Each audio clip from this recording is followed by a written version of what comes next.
Because it still has to go to city council, and the city council is, I think, pretty much gonna make it happen. So explain to me. I wanted to introduce Mr. Hey, Brad Cook. We've met someplace. I'm sure it's some event or something, yeah. Yeah, I'm on the board of the Tampa Partnership. Okay, Maybe excellent. There. Yeah.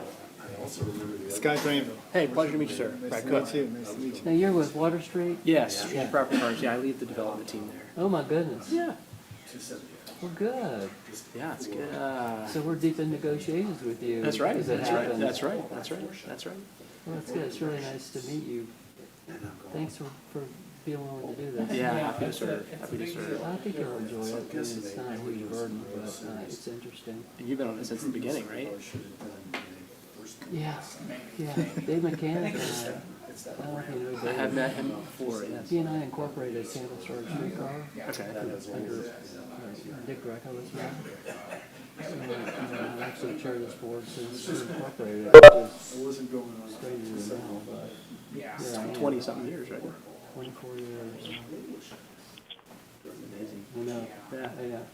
Well, nice to meet you in person. Very Look nice, forward very to it. nice. Thank you.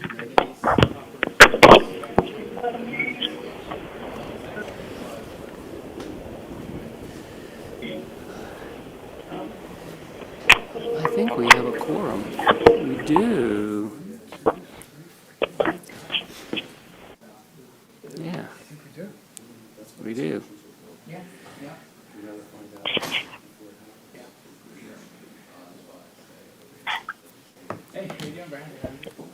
Melanie, hello. How are you?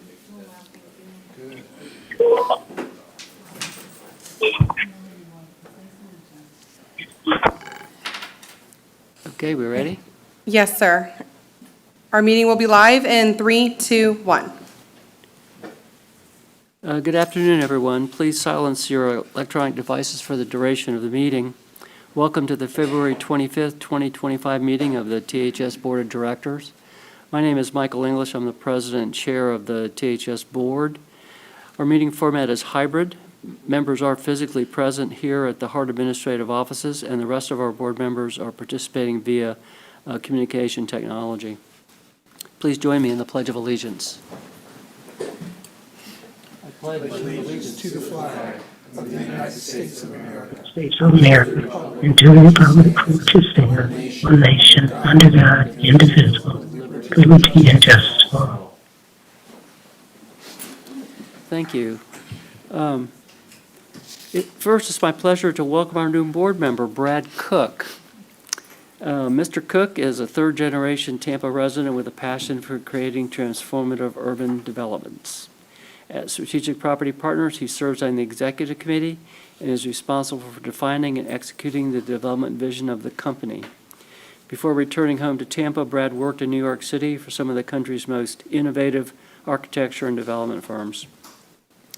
Brad serves on the Tampa Theater Board of Directors as an active voice on urban issues throughout the community.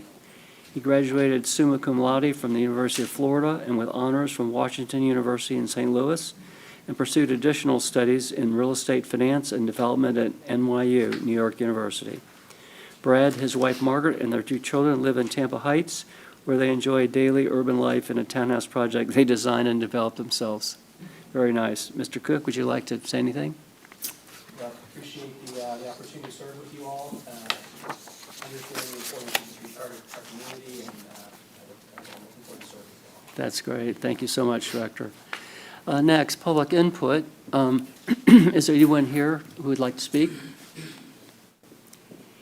Hearing none, let's move to the approval of minutes. Move to approve. We have a motion and a second to approve minutes. Are there any additions, deletions, or corrections? Hearing none, all in favor say aye. Aye. Opposed, say nay. We have one action item today, Resolution R 2025-0203, ratification of President English's binding of coverage under railroad liability insurance policy covering CSX transportation. Mr. Smoker, our legal counsel, you're recognized to provide an overview to the board. Thank you, Mr. Chairman. As the board will recall, at the last meeting, you authorized President English to go ahead and bind coverage under the CSX policy in an amount not to exceed 10% of the prior year's premium, which had been $718,625. Due to a couple of factors, one of which is just the marketplace itself is rising in terms of the cost of these kinds of insurance policies.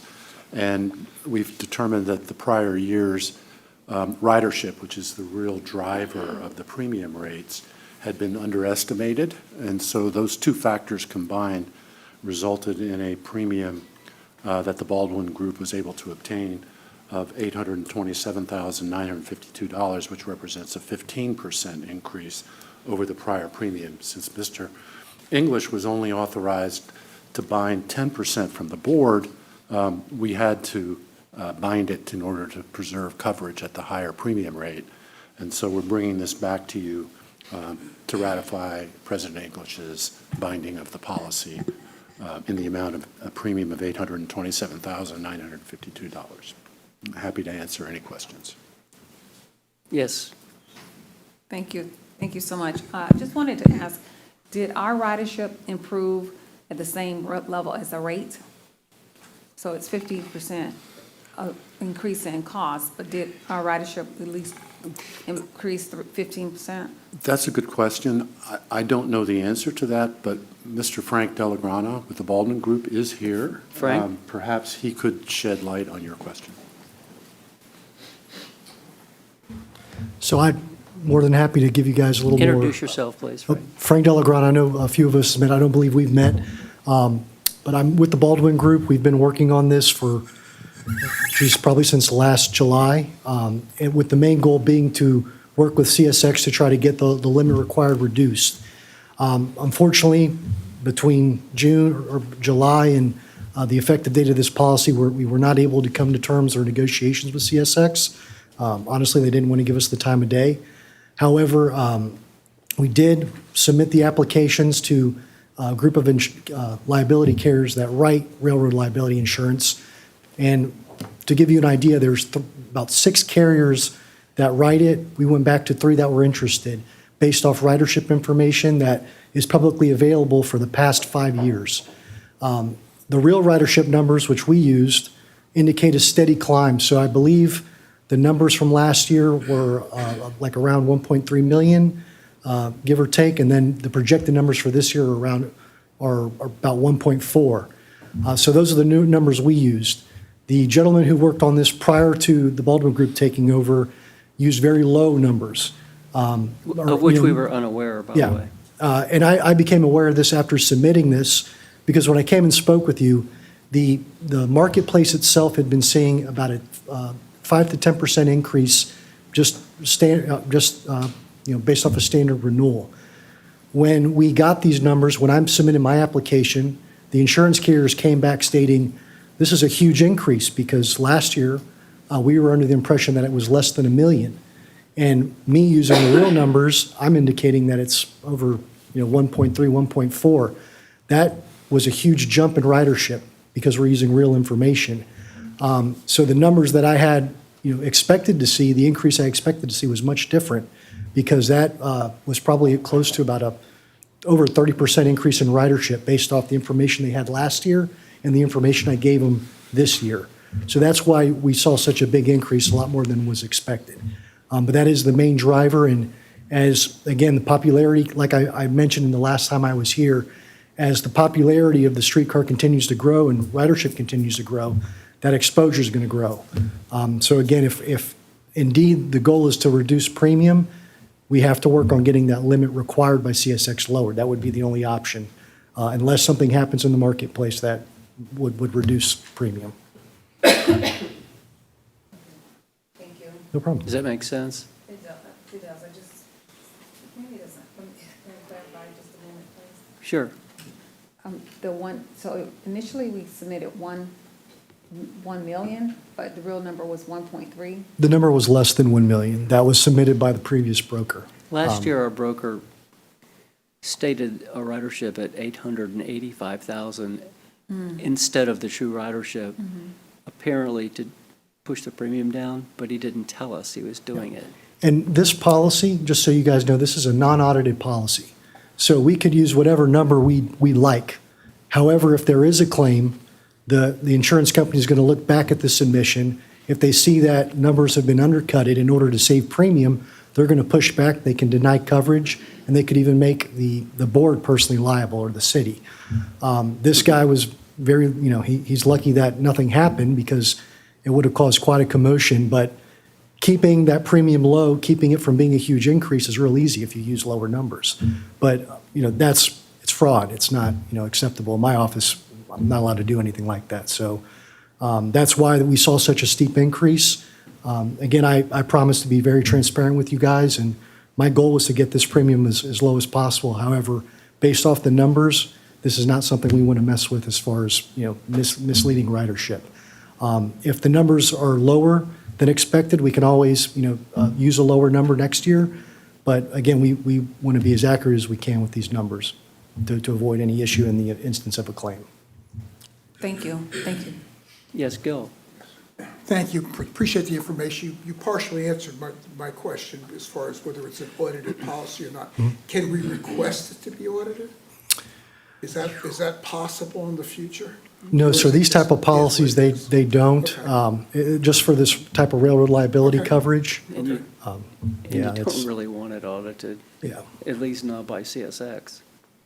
Yeah, but by the insurance company. Yeah, okay, all right, cool, okay, thank you. Yes, Mr. Cook?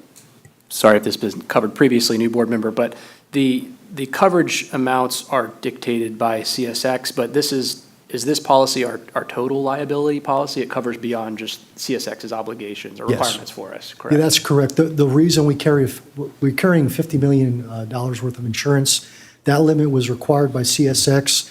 There's a long history of friction between CSX and the city. And originally, that amount was about $100 million. It was reduced down, and last year, I think they renewed it, or they did renew it for $50 million in coverage. So we did that, the same thing.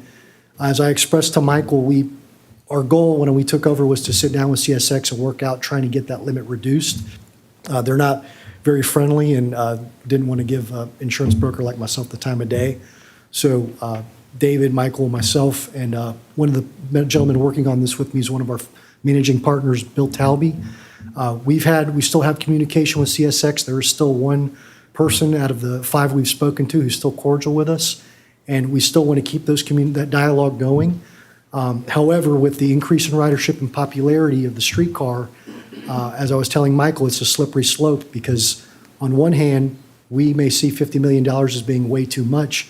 On the other hand, as ridership continues to increase, it does give CSX a bit of an argument in favor of saying, well, $50 million isn't much to us. We think that's a good number. So I think it's worth the dialogue, but it is a slippery slope. The streetcar is very popular, and I think it's going to continue to stay that way. So something to consider. Thank You got it. Other questions? Okay. Is there a motion to approve Resolution R 2025-0203, ratification of President English's binding of coverage under the railroad liability insurance policy covering CSX transportation?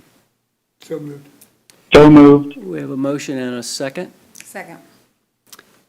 Any further discussion? If not, all in favor say aye. Aye. Opposed, say nay.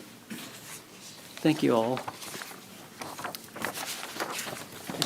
CSX insurance is always unpleasant, and I really appreciate what Baldwin Group is doing and trying to do for us, but CSX is intransigent. They are just very, very difficult to work with. So I think we've gotten the best deal we're going to get this year. Marketing Services Report. Mr. David Botello, Director of Communications and Marketing, will present the marketing report from January 2025, which is also included in your packet. Okay, good afternoon, President English, CEO Drainville Board. Just a quick update on the January 2025 Marketing Communications Report. Collateral and graphic support included Gasparilla service materials. We updated a lot of maps, worked with the city of Tampa to get those Gasparilla maps changed. We fixed some routes and had things a little bit more smooth this time around. So we did a lot of different map work, signage work, patron notices. And of course, the big event in January was Gasparilla with over 300,000 attendees to downtown Tampa. HART staff and local officials encouraged attendees to use HART buses and the Tico Line streetcar to get to the festivities. A huge hit, Tico Line streetcar ran continuous service throughout the day, while HART provided free bus and van shuttles to accommodate overflow streetcar riders. In total, we had over 13,000 passengers riding the Tico Line streetcar and HART shuttles during Gasparilla. So a huge event, a lot of positive press for our initiatives here at HART and the streetcar as well. So very well received, like every year. So we're going to continue to do that, of course, and a lot of great media coverage on that one. And then also, of course, Streetcar Live continued in January. This month we had Barefoot and Flowers. It was a surf pop folk band, so a huge hit there. Streetcar Live continues to be popular as well. And then, of course, we provided services for events such as the Florida Music Education Conference, concerts, lightning games. The Winter Village continued into January, and, of course, Rock the Park and the Mayor's Food Truck Fiesta. So that's it. Thank you. Thank you. Any questions? Thank you so much, David. Moving on to Streetcar System Performance Report, Mr. Allen. Good afternoon, President English, members of the board, Mr. Drainville. For January, we had 92 reported missed trips out of the 4,448 scheduled trips. 81 and a half of these were due to mechanical issues, 7 and a half for a shortage of operators, and 3 were because of a bomb threat. Our OTP for January was 99.4%, and we had 2 incidents in January. The first one, January 24th, the day before Gasparilla, there was a suspicious package found at Dick Greco Plaza. Tampa police responded to it, found out that it was just a false alarm, but it did disrupt service because of that. And then on January 25th, car 432 split a switch here in the yard. That was because the motorman didn't read the switch correctly and ran over it. So it was a human error. Special service, we provided 11 and a half additional hours of service because of a Gasparilla. So, and then our ridership for January was 101,440. This was compared to last year at 118,218. And of the ridership in January, 135 were ADA boardings.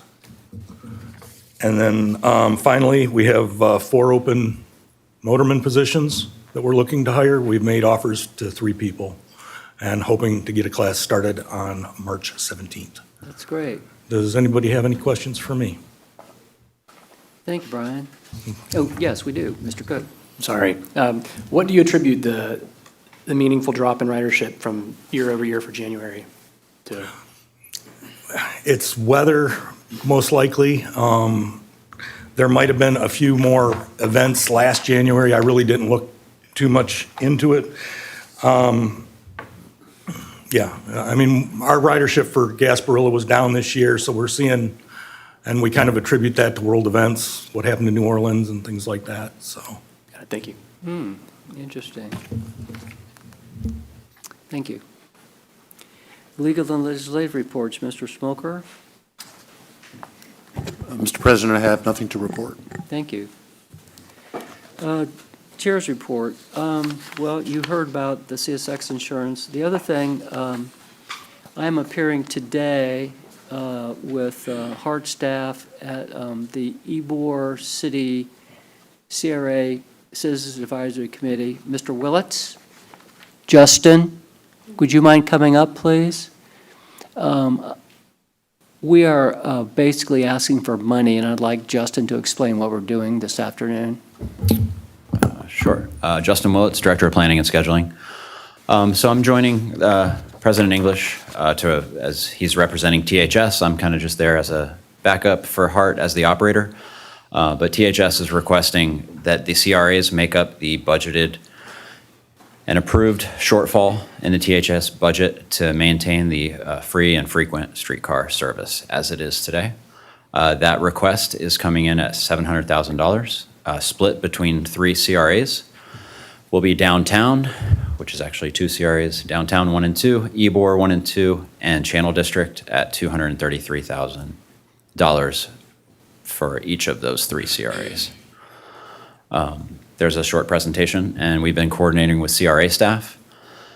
Some of that funding request has been allocated to capital improvements associated with bus stops that HART staff and our chair of the HART board, Councilman Vieira, requested through the CRA process. We are basically deferring those requests till next calendar year to use the existing funding with a little bit more. It's a mix of that 700,000 to be allocated to operations for THS. If I missed anything, I'm happy to clarify. Thank you, appreciate it. CEO's report, Mr. Drainville? Thank you, President English, and good afternoon, board members. So it seems like everybody took my thunder talking about the CRAs and then the ridership for Gasparilla. So the only thing I have to report is the streetcar 430, which was damaged in the accident in December 30th, was picked up February 24th and was actually delivered yesterday to Gamaico in Iowa. So that's all I have. Short report, thank you. Sorry, I didn't mean to steal your thunder. The next item is a compliance report. Oh, yeah, sure. Yeah, I'm sorry. What's the expectation for the CRAs to come forth with the shortfall, to cover the shortfall? Any feel for it? Well, I would say I don't have a crystal ball, but I think in the conversations with staff and the CRA, I think it's going to be a positive outcome. Okay. So. Okay, And I've been in communication with CRA staff, and they've really teed this up for us. good. Okay, Yeah. excellent, good. So compliance reports, there are no compliance reports in the packet because fiscal year 2024 year-end financial reports beyond the month of September 2024 are being audited by the City of Tampa external auditors. They will be submitted to our board for final approval in spring of 2025. Is there any old business to come before us? Any new business? If not, this meeting is adjourned. Thank you all very much for coming. I Thank you. Thank you. appreciate it.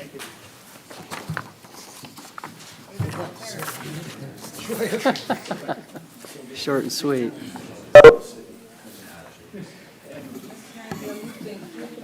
So well.